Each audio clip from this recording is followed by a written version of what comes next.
Okay, I think we should get started. I'm David Spector. I'm Director of Research at Cold Spring Harbor Laboratory, and it's my great pleasure to welcome you to the laboratory and to tonight's lectures on immunotherapy and cancer, the latest research. Cold Spring Harbor Laboratory is one of 69 National Cancer Institute designated cancer centers throughout the United States. And the laboratory has been a leader in cancer research for more than 40 years and has a very long history of both innovative discoveries and major breakthroughs in cancer research. A little over 2 years ago, the laboratory entered into a strategic affiliation with Northwell Health, bringing together their state-of-the-art healthcare system and large patient population with our world-class scientists. And together, we hope to move basic science being conducted here at Cold Spring Harbor Laboratory to the clinic more rapidly to help patients directly. And we have a lot of exciting collaborations going on together with Northwell Health. And I'm sure that over the next few years, you're going to hear a number of lectures from scientists, both from Cold Spring Harbor and Northwell, who are working together to make new advances and better treatment options for individuals with a variety of cancers. This evening, you'll be hearing from two outstanding clinician scientists on a topic that has been in the news quite frequently, in fact, on the front page of the New York Times yesterday. This approach takes advantage of your body's immune system to launch an attack on cancer cells. And so it's a very powerful approach. And tonight you'll be hearing about how this approach works, what the caveats of this approach are, and how these issues can be improved to make this approach more valuable to a larger population of patients. So our first speaker this evening is Professor Doug Fearon. Doug received his MD degree from Johns Hopkins University School of Medicine. He's been a professor at Harvard Medical School, Johns Hopkins University, and he's been a group leader at Cancer Research UK in Cambridge, England. He currently holds a joint faculty appointment as professor at Cold Spring Harbor Laboratory and Weill Cornell Medical College in New York City. His laboratory has made major contributions to various aspects of immunity, including cancer immunotherapy. Doug has received numerous awards, including being a member of the National Academy of Sciences, a fellow of the Royal Society, and a member of the Royal Society of Physicians. And so it's my great pleasure to introduce Doug Fearon to give the first lecture this evening.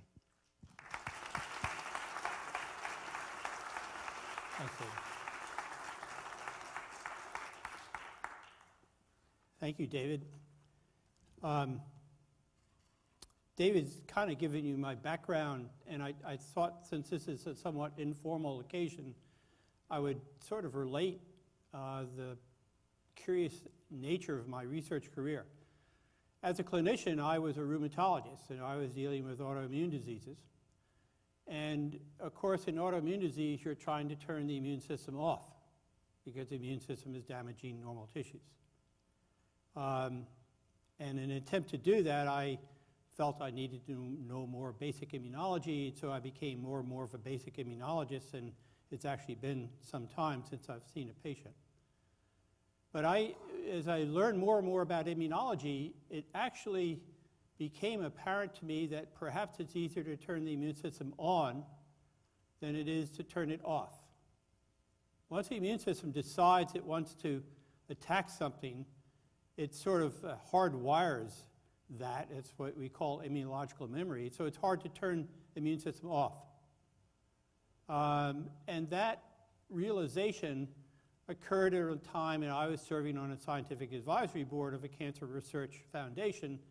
And I said, oh, in cancer, we want to turn the immune system on. And so that led to a change in my career, about 10 years ago, and I became interested in cancer immunology. And so I'd like to discuss with you today cancer immunotherapy, a rapidly evolving clinical science. I apologize for a slide having lots of words on it, but I'd like to at least logically break down the talk into 4 elements. The immune system can control cancer because cells in the immune system called T lymphocytes or T cells have the ability to kill cancer cells. They have this ability because cancer cells invariably, almost invariably, we think, perhaps look like they're foreign. And as you all know, the immune system can reject foreign tissue, an ability it has because this is the way it actually attacks virally infected cells.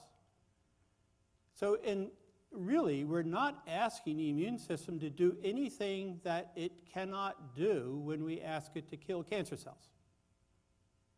T cells have the ability to do that. I'm going to show you a really nice video done by my colleague at the University of Cambridge, Gillian Griffiths. Now, in order for T cells to do this, they must contact the cancer cell. They must contact the cancer cell in order to kill it. And in that contact, the T cell has a receptor that recognizes a structure on the cancer cell or a virally infected cell that triggers the T cell and elicits its killing activity. So I'm going to show you a video done by Gillian Griffiths, as I said, who is a colleague and a close friend at the University of Cambridge. I think this will show strikingly what the immune system can do, the lymphocytes.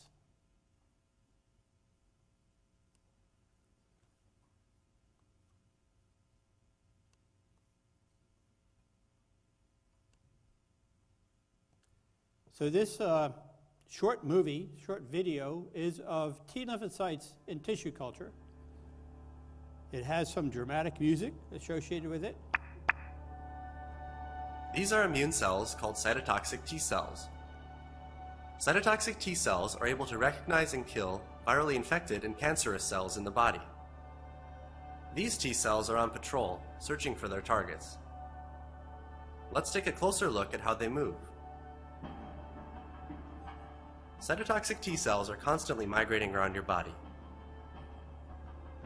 They move through your tissues by pushing out the membrane at the leading edge of the cell and pulling themselves forward.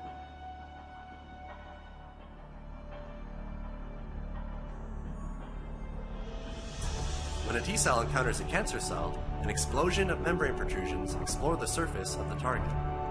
This is when the T cell receptors are getting engaged on a T cell by cytotoxic T cells kill their targets with toxic chemicals. The chemicals are housed in these red structures called lytic granules. You can see the lytic granules polarized from the rear of the T cell to the blue cancer cell. Those granules. These toxic granules secrete specifically toward the target, protecting innocent bystanders which may be nearby. As the membrane of the target is compromised by the toxins in the granules, our indicator flashes bright red, signaling the impending death of the cancerous cell. Movies like these allow us to study the efficiency with which cytotoxic T cells operate. And this is literally what will happen when we have a successful Now we'll leave you with a few more movies of T cells doing what they do best, killing cancer.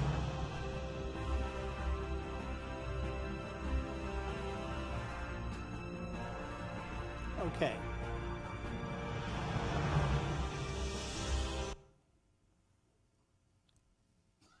So that's an in vitro study, but we think essentially the same things go on in vivo when a T cell encounters a cancer cell for which that T cell is specific. Now, there are 2 ways that tumors escape T cell killing. And I think these are, have naturally evolved to protect normal tissues from T cell attack.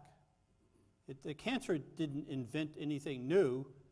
These were protective mechanisms that evolved to protect normal tissues from T cell attack. And the 2 ways are inhibiting T cell stimulation by cancer cells, and that it will inhibit the signaling that the T cell receptor imparts inside the cell to lead to secretion of the cytolytic granules. It's a signaling process, and there are ways that cancer cells have of inhibiting that signaling process. And the other way that tumors escape T cell killing is they can prevent the accumulation of T cells in the tumor, so-called T cell exclusion. So that's pretty straightforward. If a tissue wants to protect itself from T cell attack, it can do it by two ways, and maybe tumors do it by both ways, and some tumors do it by more one way or the other. You prevent the T cells from even getting into the tumor, and that obviously means you escape immune control. Or if T cells get in, you turn off the signaling through the T cell receptor. So current immunotherapy is directed at these two ways that tumors escape immune control by T cells. It's perfectly logical. And the current immunotherapy that you have been reading about and hearing about that's very exciting is ways to block the so-called T cell checkpoints, ways to block those inhibitory molecules that prevent T cell receptor signaling. Now, there are two scientists that have contributed to these approaches. Jim Allison on the left and Liping Chen on the right. I put the dates up here to let you know kind of what is the pace of translational research. Jim published his paper on a membrane protein on T cells called CTLA-4, showing that if you block the activity of CTLA-4 on T cells, you could promote tumor killing in a mouse model in 1996. It wasn't until 2010 that the first report of a clinical trial using antibodies to block CTLA-4 function reported that melanoma patients, about 10 to 15% of melanoma patients had long-term cures, long-term remissions. So that's a 1996 to 2010 time span. In fact, the molecule of CTLA-4 was discovered by Pierre Goldstein in 1987. So the membrane protein in T cells, CTLA-4, was discovered 9 years before Jim discovered that it could have a role in T cell killing of cancer cells. Liping Chen worked on another protein on the lymphocyte surface that inhibits T cell receptor signaling called PD-1. And he published his first paper showing PD-1 was inhibiting T cell killing of cancer cells in 2002. Hanjo actually discovered PD-1 molecule in 1992, again a 10-year gap between the initial discovery of a protein and its understanding that it may have a role in cancer. And the clinical publications that antibodies to PD-1, so-called checkpoint inhibitors, was published in 2012. Now, I'm sure that some aspects of this we can speed up, but it may be an irreducible stupidity on our part to account for this slow progress. I just would let you know the logic of PD-1. So here's a T cell, and the T cell receptor is what recognizes a tumor cell, so-called MHC plus peptide. And that imparts a positive signal for activation of the cytolytic T cell, leading to killing of the tumor cell. PD-1 was engaged by a ligand called B7H1 on a tumor cell, actually leads to a negative signal that turns off T cell receptor signaling. And immunotherapy is an antibody called anti-PD-1, specific for the PD-1. It binds to PD-1 and blocks the binding to PD-1 by B7H1 on the tumor cell, so now the T cell receptor actually can be stimulated by the tumor cell and it can kill it. And to show you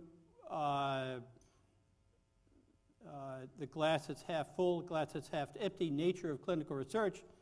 Here is the first reports of anti-PD-1 blocking, anti-PD-L1 blocking antibody or blocking antibody PD-1 in 2012 New England Journal of Medicine paper, both from Johns Hopkins.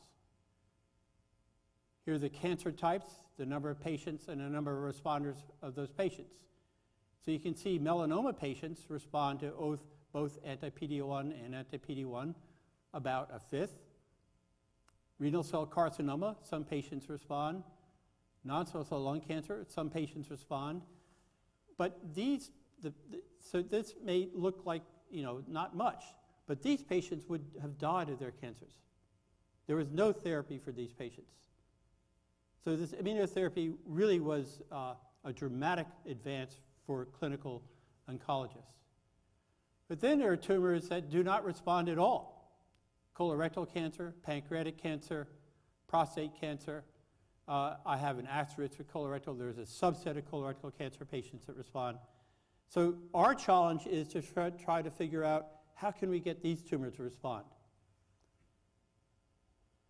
So maybe those tumors are not responding to so-called T-cell checkpoint inhibitors, which enhance T-cell receptor signaling, because these are tumors maybe the T-cells don't get in to the tumors.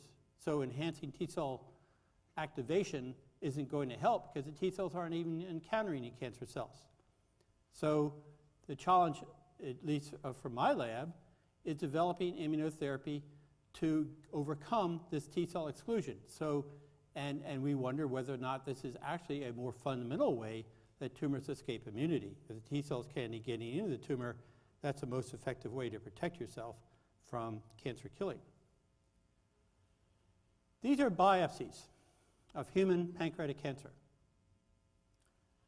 The cancer cells are colored in red, and you can see the tumor is comprised of cancer cells and regions in between cancer cells called stroma. The T cells are stained, these are the green, whitish dots, these are T cells.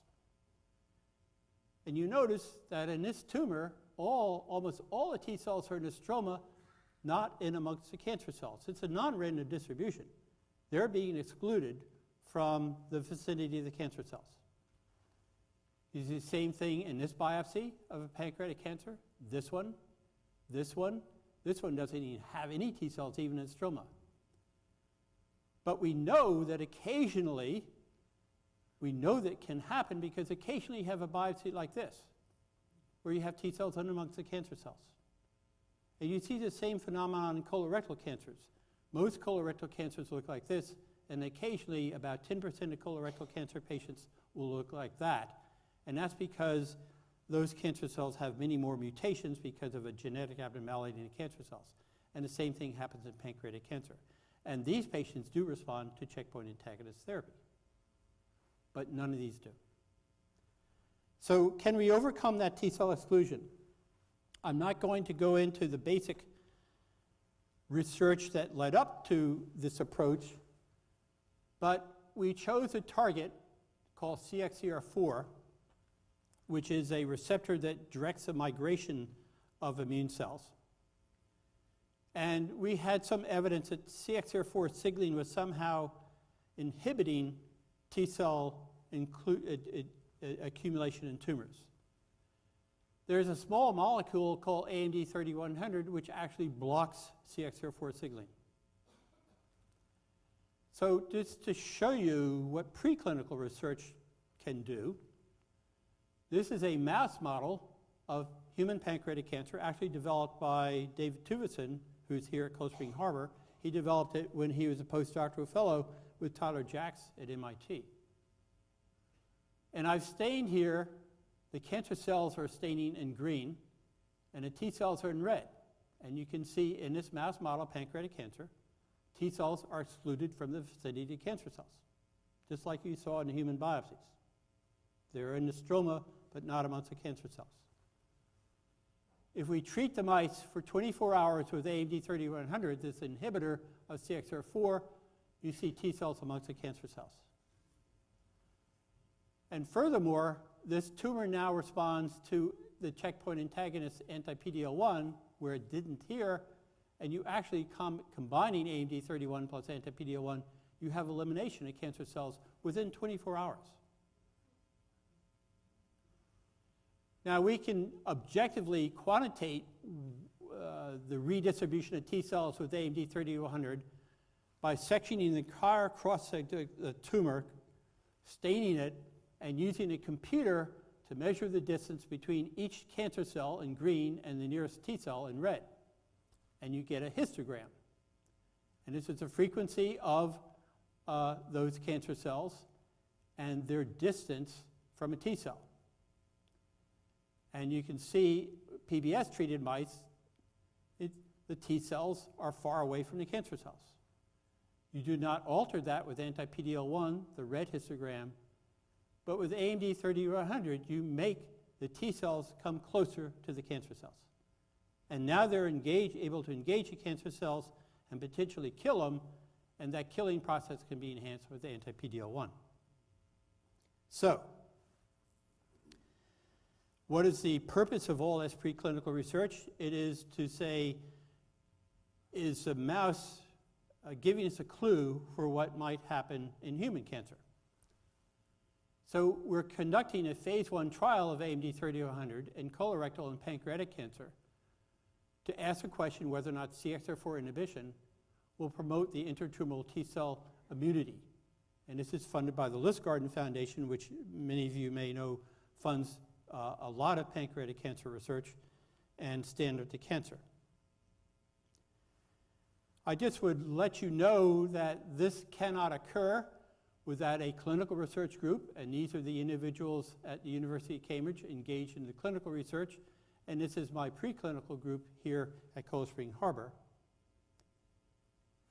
And I want to give you some of the results that we are getting in early results of this phase 1 clinical trial to allow you to get into my shoes and to say, you know, is there a hint?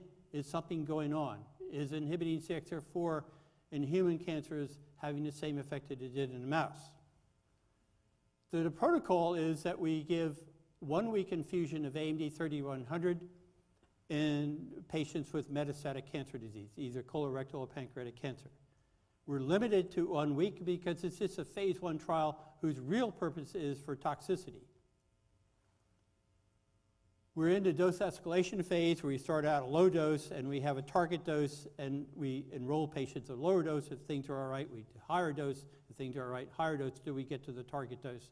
And so we're in the dose escalation phase, and all the patients I'll be discussing are 11 colorectal cancer patients. Now, how we're assessing what happens is we're taking biopsies of metastases in the liver before we start treatment and at the end of treatment. And we'll do various assays of those biopsies of tumor metastases to say, have we changed the immune reaction in the tumor? Our 1-week readout precludes a test of therapy. We do not expect to cure any cancer, which also means we're terribly grateful for these patients participating in the trial because it's very unlikely that they will receive benefit from their participation. We hope that benefit will come for patients in the future. And we ask the question, does AMD 3100 or is inhibition of CXCR4 enhance expression of immune-related genes in those biopsies? And so we measure the expression of immune genes using a technique called RNA-seq in the biopsies. Now I'll show you some striking results. So the first thing that was sent to me by the team in Cambridge was a bioinformatic analysis of the genes that were upregulated with a post-treatment biopsy compared to the pre-treatment biopsy. And then you have programs to say, well, that pattern of upregulation genes, what does it most resemble? What biological process does it most resemble? And the top hit was allograft rejection, which is called a false discovery rate of 0.006, so 6 out of 10,000 times this will pop up by chance. Allograft rejection is precisely the biological process we want to get going in the tumor. T cells mediate allograft rejection, it's transplant rejection. So this came to about a month ago. That was terribly exciting. And for the other significantly pathways in which genes were upregulated was interferon gamma response and immune response, type 1 interferon immune response, IL-2 signaling, inflammatory response. So the treatment is promoting immune reactions in the cancer biopsies. One other thing. This is the level of RNA levels for the two chains of the T cell receptor. The T cell receptor on each T cell has an alpha chain and a beta chain. This is the way the T cells, so the number of T cells in the tumor will be reflected by the amount of message for those T cell receptors. And you can see some patients, I've circled, pre versus post-treatment, increase the message for T cell receptor alpha and T cell receptor beta. So we interpret that as potentially meaning there are actually more T cells in the tumor post-treatment with the AMD 3100, which we had predicted. And what's interesting about that is we can switch it and say, well, what genes are inversely correlated with expression of T cell receptors? So we have upregulation of T cell receptors. What's downregulated in the tumor that have increased number of T cells?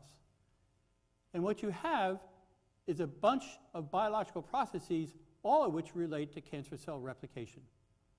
Mitotic cell process, cell cycle process, etc. So this is inferential evidence that the increased T cells in the tumor are decreasing the number of cancer cells. It's inferential, it's a hint, it's a clue. And furthermore, these are all colorectal cancers, and it's interesting which tissues express these downregulated genes that are inversely correlated with increased T cell receptors is colorectal tissue. So it makes sense. Finally, I just want to show you one last thing. So we really pore over these data saying, what hints can we get?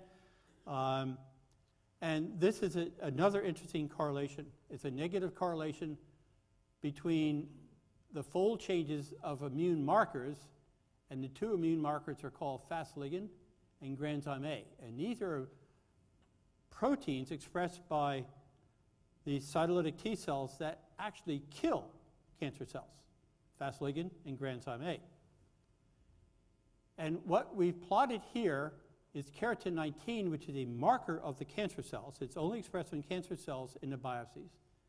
And so you have decreasing keratin 19 with increasing Fas ligand, a negative correlation. The more Fas ligand message you have in a tumor, the less message you have for keratin 19, suggesting again that the tumors that have these T cell killer molecules are losing cancer cells.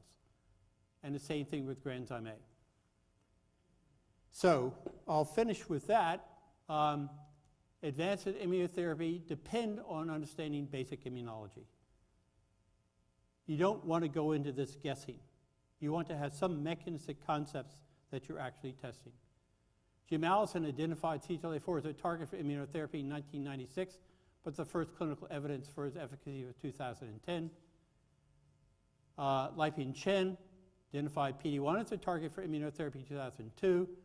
Those papers that published that it was true with 2012. And what we are in the midst of wondering whether or not we will have any clinical evidence for efficacy. But again, we started on this pathway in 2010. Okay, well, I think Bob will go next, and then we'll have questions after that.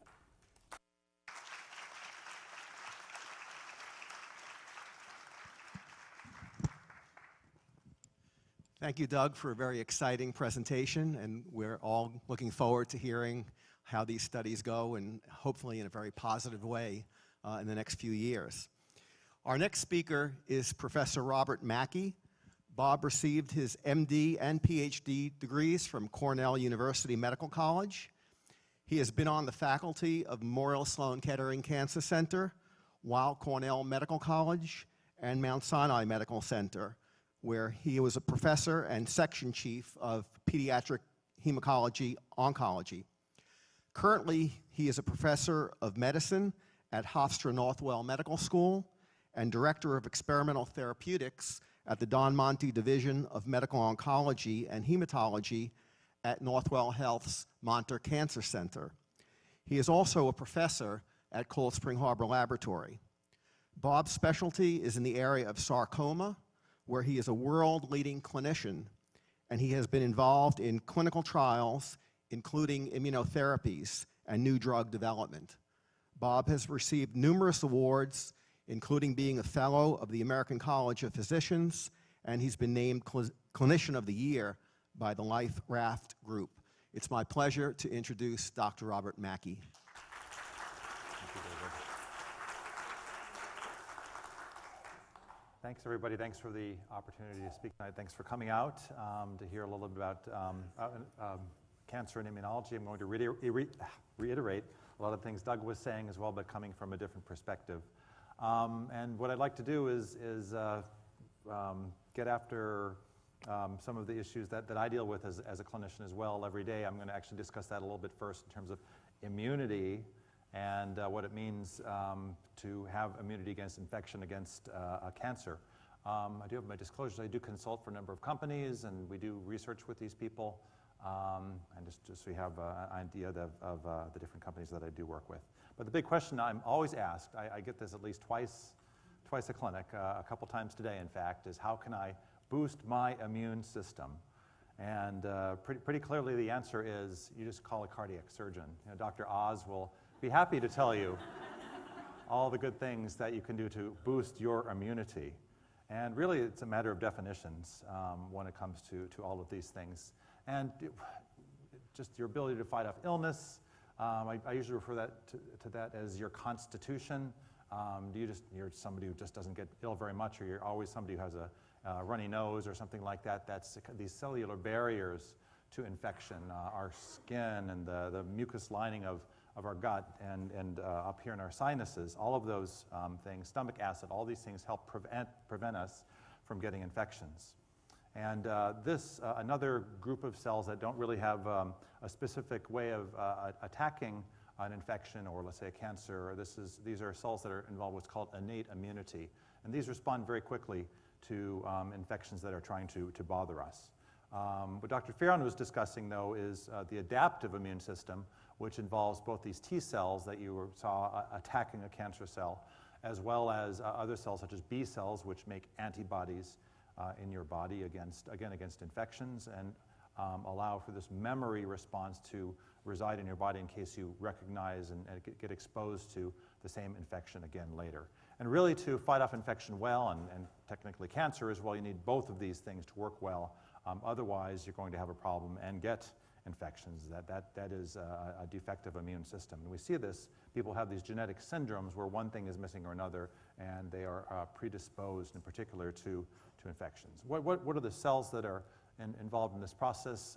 These are many of the white blood cells in our body. These are all made by the bone marrow, and they circulate around or reside in the different tissues of our bodies. And some of them have this non-specific function where they're trying to kill off things as they're trying to invade your skin, like a bacteria or a virus, or things that float around our bloodstream, the B cells and the T cells here on the right, which are responsible for infections and watching things that actually make it into the interior of the body. Once the infections have breached these initial forces that are trying to prevent us from getting infected. All right, and so the key cells that are involved here are the B cells, again, which make antibodies, and the T cells, like the cytotoxic T lymphocytes, which can kill cancer cells, as you just saw, and also kill virus-infected cells. All right, so how do you boost your immunity in terms of the innate immunity? How do you make those non-specific cells work better? How do you improve these barriers? These are things that we really don't understand very much.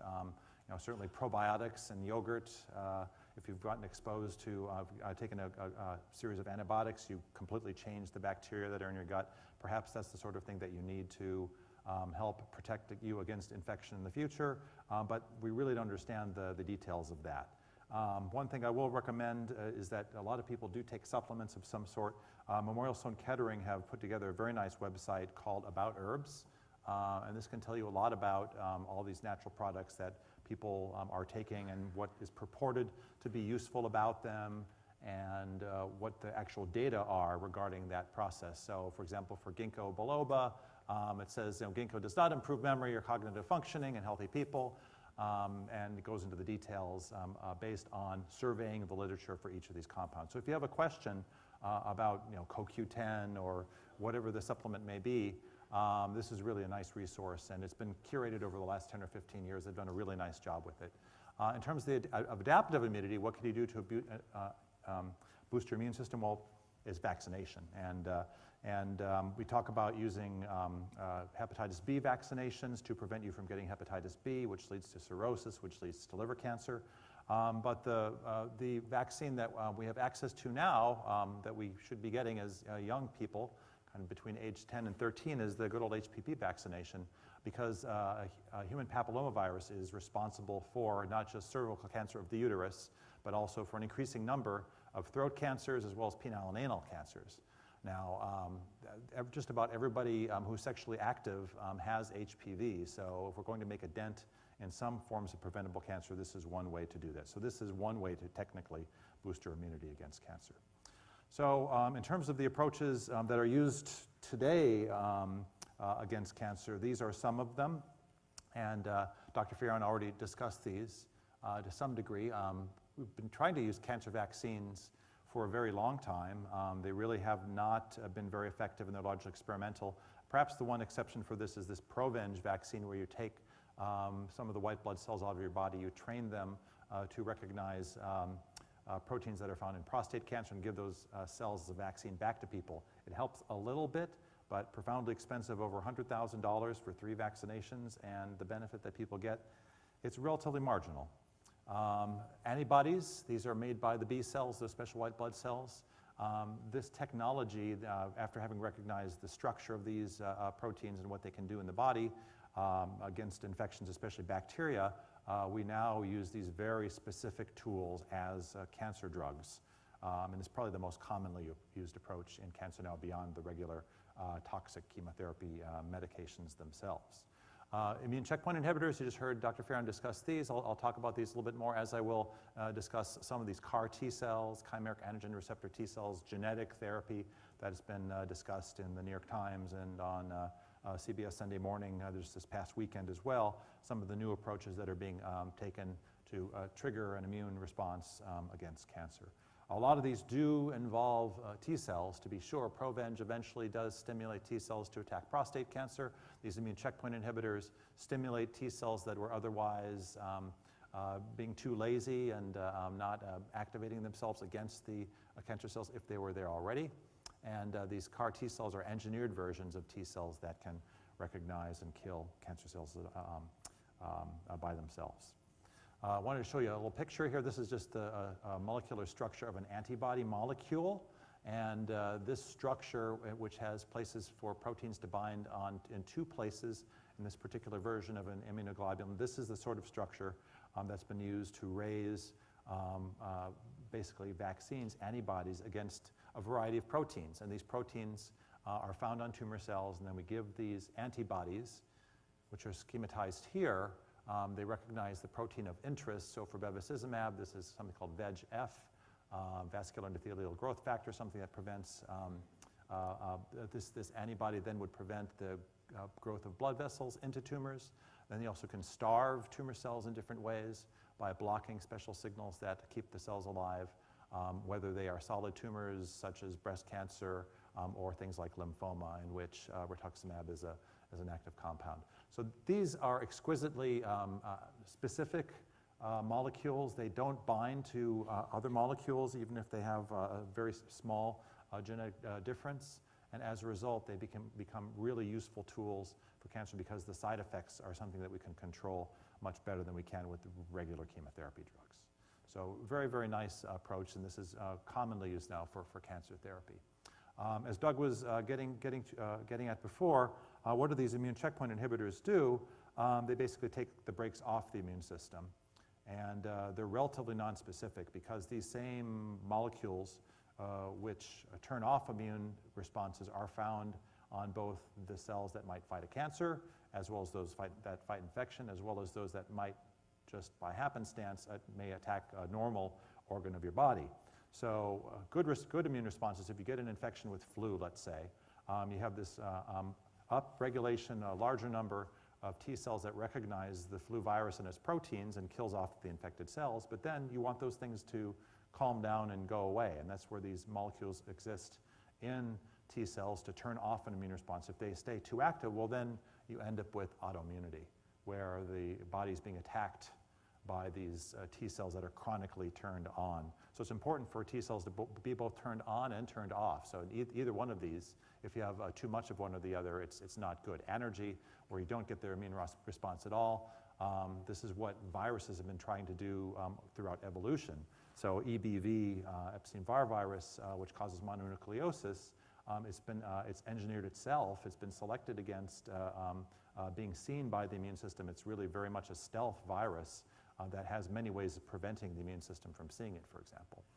So these are, either of these are counterproductive. What we want are these responses that you can control, and the immune checkpoint inhibitors do give us some degree of control that we've never had before for cancer therapy. So if you've been unfortunate to watch commercial TV news, you've been assaulted by commercials for, this is a bizarre one, irritable bowel syndrome and diabetes and arthritis and, well, you know what. But now, I'm sure you've seen the advertisements now for these direct-to-patient ads for treatments for lung cancer, nivolumab or Opdivo, which is approved for, I'll show you some of the diagnoses for which it's now approved, or to give it equal time, the other big drug that's used most frequently these days, pembrolizumab or Keytruda.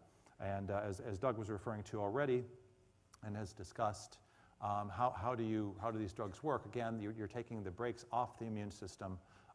Normally, the immune system is turned on and then turned off. Again, these T cells are turned on and then turned off. And in fact, the tumor cells have the means of turning off that immune response by the presence of these special molecules. They figured it out that you want to negate or neutralize that immune response. So by taking away that negative signal, sort of a double negative, by taking away the blocking response, taking your foot off the brake, you allow the immune response to go forward. But again, it's a nonspecific event. It turns on every T cell in the body, which is great if you're trying to fight cancer, but bad if you have Crohn's disease, let's say. All right. Very, very nice graphic. Anyway, so I'm going to show you another thing that make you a bit of a clinical statistician as well, and we're going to review a few of the clinical trials data.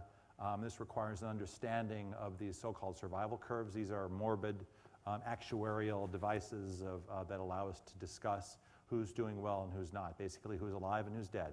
And as you see time pass, well, things happen. If everybody survives just as may happen in a normal population over time, then you'll see no change in this fact that 100% of people are still alive. If everybody dies from something really bad, like an advanced cancer, you'll see this curve crash down to the 0 point. And if people have metastatic cancer, people die at some rate, and we'll see that over time, some number of people are still alive. And we compare these curves to determine how good one treatment is versus the other. And this is the bread and butter of randomized phase 2 and phase 3 clinical trials, which have led to all the advances, all the approvals of the drugs we use. So for some examples of that, one of the first ones, it doesn't look that impressive because there isn't that much space between the curves. This was as Dr. Farron was mentioning a little while ago, melanoma. These were the first people to show signs of benefit from one of these immune checkpoint inhibitors. Jim Allison and the discovery of the CTLA-4 molecule led to the development of ipilimumab, also called Yervoy. And this was the first study that showed that immunotherapy with chemotherapy was better than just giving the chemotherapy alone. Not a huge difference, but you can say that it is statistically different from the two, and this led to the approval of ipilimumab based on work that was done in the late 2000s and early 2010s. There was more impressive data as we went along. So here's, instead of a CTLA-4 inhibitor, here's a PD-1 inhibitor. This is nivolumab, and this clearly in melanoma patients who had recurrences was better than dacarbazine, the plain old chemotherapy. And in fact, if you look out here, you see that this curve isn't going down to zero. That means people are staying alive longer and without disease. This, as people stay on this and this curve stays flat, that's what we start calling remissions or cures. So this is exactly what we're looking for, and this was really quite striking to see this happen for the first time.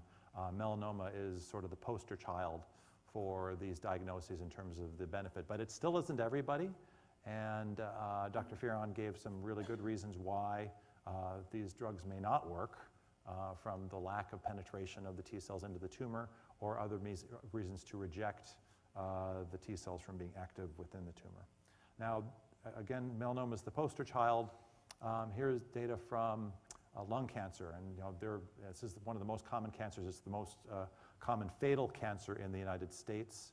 About 175, 180,000 people get this a year, and it's the #1 killer in terms of cancer in the U.S. And the data are not as impressive. But this was still a relatively revolutionary study in that for this very common cancer, the community showed for the first time that immunotherapy with this PD-1 inhibitor was better than giving chemotherapy. So it immediately moved immunotherapy into first place, and it's used now more and more earlier in the treatment of people with cancer so that you can avoid some of these poisons which cause all kinds of side effects. Yes, there are side effects with these as well, and they can be difficult to manage, and perhaps something we can discuss during the discussion. I'd like to just outline now, just in the past few years now, all the diagnoses that have approvals for one or another of these so-called immune checkpoint inhibitors. And so a number of diagnoses, we're happy to have these drugs available, and we use these routinely now in the clinic. We're trying to build on this now. Can you combine these drugs? Do you combine them with chemotherapy? What new things can you add to them, such as Dr. Fearon's study with the cytokine inhibitor or chemokine inhibitor. But there are a number of diagnoses also, as he pointed out, that are not responding. And in fact, most people with a number of these diagnoses are not responding for a long time. So we definitely need some improvements, and we're hopeful that the work with Dr. Fearon will lead to things that we can do here within our own healthcare system as well, right here on Long Island. I've got some of the brightest lights here in cancer research, and hopefully be able to apply those to trials.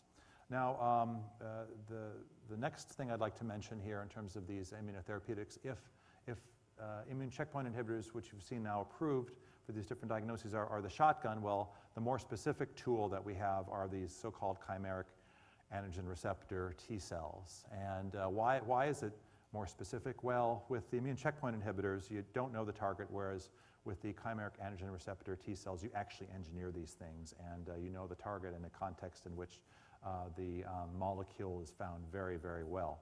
So how do you cook up one of these things? Well, it actually has been trial and error, and Carl June and others down at Penn and groups at the NCI have really led the way in terms of figuring out how to do this. It's engineering a tour de force, and it involves taking out blood cells from your body. You can take out the whole blood volume and spin it down, collect the blood cells, and give the red blood cells back to a person, then just collect the white blood cells. You take those and you select out the key cells that are the T cells, and you now infect them. It sounds anathema that you'd actually use a virus to treat these cells, but this is how you introduce a special virus which now has basically the trigger to be pulled when the T cell encounters a cancer cell. And you then give a patient some chemotherapy to clear out their own immune system, and now introduce these special engineered T cells, and then you can watch what happens both in terms of blood tests that you do for the patient, looking for the presence, how long do the cells last in the body, and you can see if they actually do something in terms of the number of cancer cells that remain in the body. Some details in terms of what this virus entails. There are basically ways of activating the T cell in a very methodical way against a very specific molecule, the CD19 molecule. This is the CAR T cell that's just been recommended for approval by the FDA.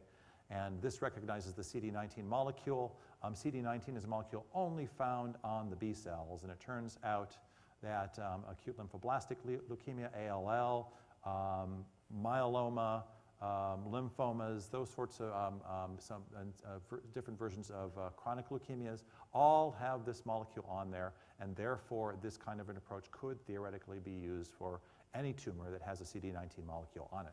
It's been tested, and this approval will revolve around acute lymphoblastic leukemia, where basically kids and young adults who most commonly get this, who had exhausted double bone marrow transplants and multiple rounds of chemotherapy, were treated with these drugs, or actually cells, and had remissions once again, where they had,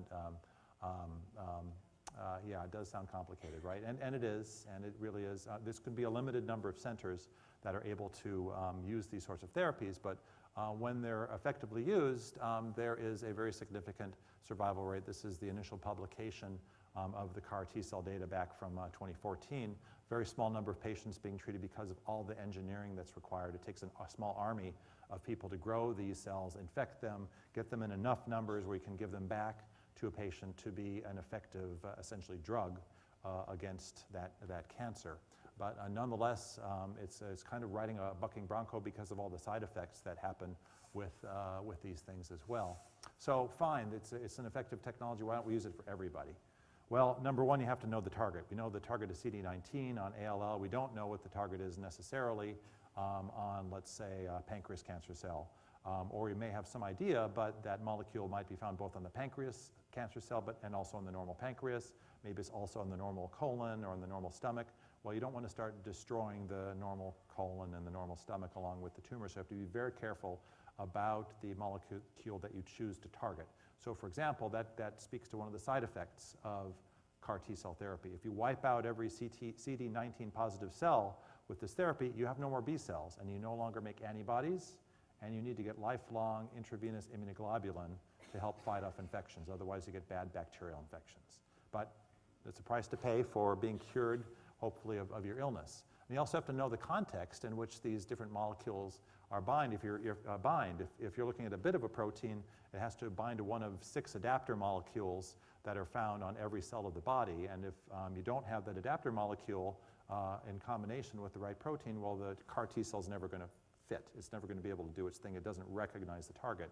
And that does require a lot of work from our basic and translational immunologists to find out what these adapter molecules are sticking to and how we can find bits and pieces of different molecules that would be effective targets.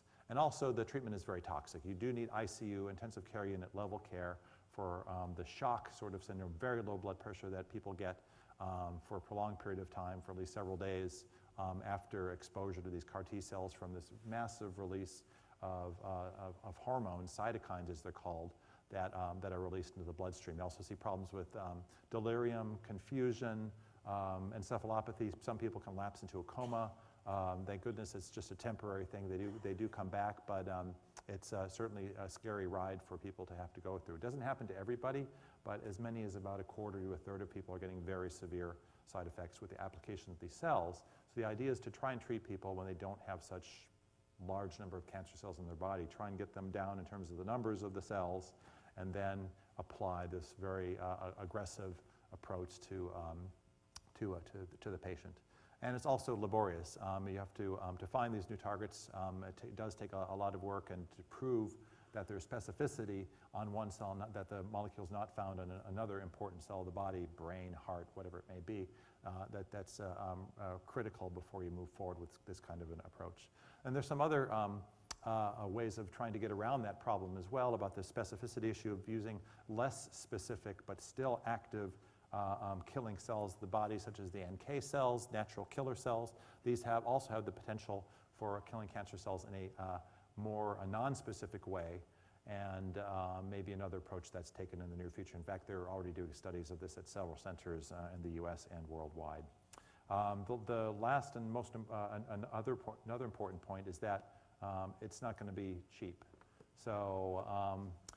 So basically, these antibodies run about $10,000 every 3 weeks. So $170,000 per year per patient. So that benefit better be pretty big for you to justify using these drugs. Well, I mean, it's a free country. Everybody gets access, at least on Medicare, let's say, to these compounds if they are approved. But other places, like in England, they say, okay, well, if treatment's going to be, several $1 million and it only prolongs life by a few weeks, it's certainly not going to be valuable. Well, we have to make this decision as a society as to what's going to be worth it and what's not. So yeah, who knows what the going price is going to be for this very newfangled and technically complicated approach will be. So something to keep in mind, we're going to have a limited amount of these things we can actually use at some point. We have to choose which ones we move forward with carefully and hopefully find the ones that work the best and give us the best bang for our buck, literally and figuratively. So immunotherapy now is a new way to treat cancer effectively and alongside of the other treatments we use now, which are surgery and radiation therapy and chemotherapy. Not all types of cancer respond well. Sometimes it's a matter of not getting the T cells over there to the tumor, and we'll hopefully see that some of these approaches do bear fruit, both in terms of what he's studying this microenvironment of the tumor, in other words, better, looking at different combinations of immunotherapies and new agents, and then also trying to find new targets and new diagnoses for these technologies as well. And with that, I'm going to stop with a picture of this very nice plant which gave rise to something we call acetylsalicylic acid, or aspirin. Natural products still have a place in our armamentarium against disease as well. So with that, I'll stop, and I think we'll move forward to questions.